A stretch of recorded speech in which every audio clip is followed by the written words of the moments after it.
Hey, what's going on, everybody? How's it going? How's your day? How's your mother? How's your father? And of course, as you can tell from the title today, we're talking about John Wick 3 Parabellum, or John Wick Parabellum, however you want to pronounce it. If you want to know my specific thoughts on the other two John Wick movies in particular, I have reviews for those, feel free to look those up. But my general thoughts are that the first two movies were super awesome and basically neck and neck as far as quality, because it's very rare that the third movie in a series is still good, generally speaking. Overall thoughts, fucking love the movie, very happy with it. Great way to round off a good trilogy. The movie starts off right where we left off. He's on the run, he gets a little bit of a head start, and then he has to start fighting people off. It's still got that crazy in-your-face, so many headshots every 5 seconds kind of John Wick action. I will admit that whole gimmick of everybody reloading in order to get off one more shot to the face is it's starting to like wane a little bit, but at the same token, that's part of the charm of this series. It's just blatantly ridiculous violence. But it's usually violence with a purpose, and that's my first very minor negative about the movie, is it felt like that there wasn't a whole lot of purpose every once in a while. For example, there's a scene where an axe gets thrown at somebody's face, and I thought that there wasn't really much of a purpose to it. Like, it still looked cool, and it kind of contributed to the whole stylization of all three of these movies, but I had a couple ideas for how that could have been done a little bit better, more tastefully, a little bit tighter. But that little thing was still entertaining, even if they still did go for kind of the cheap thrill. And as far as the action goes, they missed a little bit, but they swung really hard for the fences to try and elevate the action for the entire series. And I say they missed a little bit because there's only slight missteps to all the stuff that they tried to accomplish. For example, there's a fight scene very early in the movie that didn't involve any weapons technically, but the scene, it felt like it plotted and it was holding back a little bit because it did involve a gentleman that is extremely tall. But I don't want to be too critical about that because I don't know what that guy's life is like. I don't know, he might have like muscle deficiencies or bone density issues. Like, that generally happens a lot with people that are like obscenely tall. Again, the scene wasn't bad, but it just felt like it was holding back a little bit. And also there's a scene a little bit later in the movie involving Halle Berry and her two dogs, which are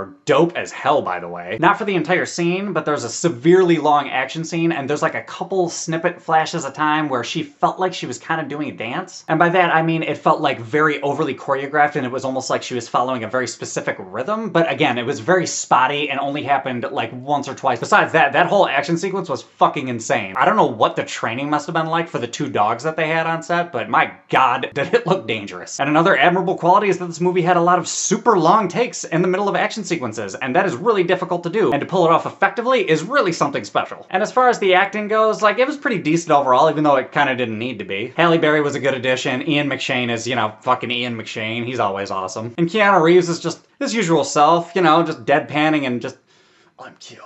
Let's just say, in general, he does a lot better with less dialogue. And I also love the way the movie ended, and I like this new chick who kind of represents the high table. She's like this straightforward, like, all business, less talk kind of person, and she's just a total bitch, and she worked very well. And the last cool thing about the movie is that this movie had a slight color tint to it. Mostly when it comes to, like, cityscapes, and there's also a scene in, like, the third act of the movie that had, like, a very specific kind of neon-ish tint to it, which, again, also adds to the stylization of the movie. But on top of that, it kind of also lets you know that this could never take place in real life, and like the very, very like vibrant colors kind of like signal that to you in a weird way. I don't know, I just thought that was cool. But anyway, guys, overall, super fun movie, super dope, highly recommend it. Go check it out in the theaters. And overall, for a score out of 10, I think I'm gonna give it like an 8.4. Not quite as good as the other two, could have been a little bit tighter, but thematically, everything was consistent. The action was batshit crazy, and there was a lot of gross out moments and a lot of what the fuck moments. Definitely one of the better action trilogies out there. But anyway, guys, those are my thoughts. What are your thoughts? Have you seen the movie yet? Have you heard of it? Hop in the comments. Let me know what's up. Other than that, if you like this review, give me a like, subscribe, do all that other bullshit, and I will catch you guys next time.